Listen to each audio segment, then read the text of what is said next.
Hello everyone, Ember Power here, and welcome back to a new video.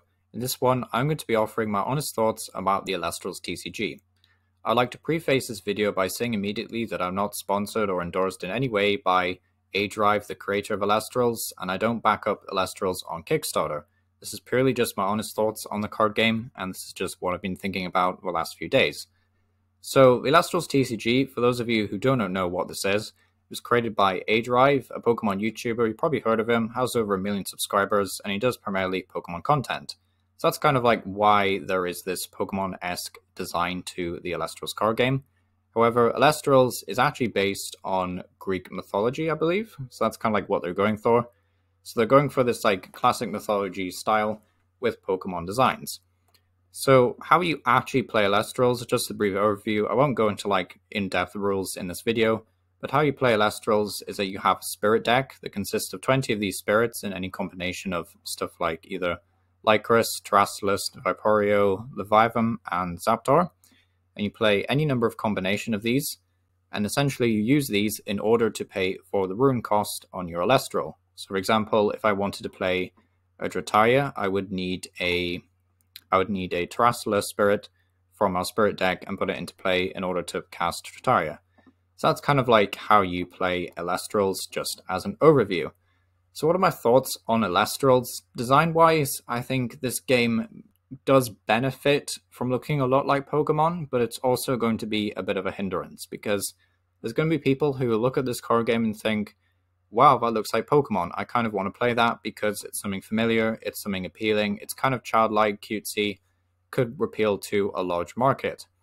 But on the other end, you're going to have people who are kind of a bit skeptical and say, well, if it's so heavily inspired by Pokemon, what is really the point of playing this over Pokemon in that regard? And that's kind of like why I worry about Elestrals long term. I'm not so worried about the theme. I think Greek mythology, or at least spirit in, I guess, spirits in guess. What am I trying to say here? Spirits in general is an okay theme to go with, because you can obviously tap into other mythologies, other historical elements. There's different ways you could expand this.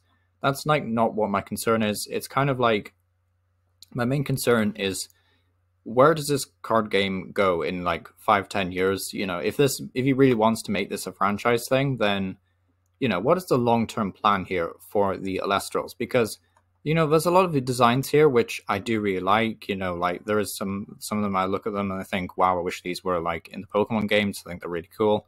You know, like Sluggle's probably my favorite by far. It's like very cute. But at the same time, I kind of worry that people will look at this and think, wow, it's a Pokemon ripoff.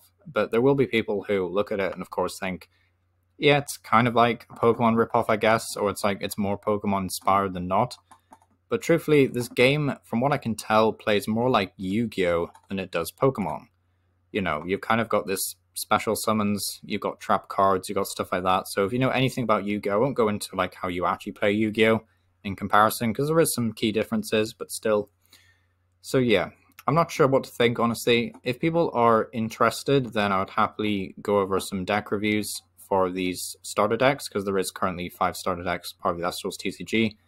I'm not backing up the game on Kickstarter because I don't have any money, and I'm not sure if I would either way.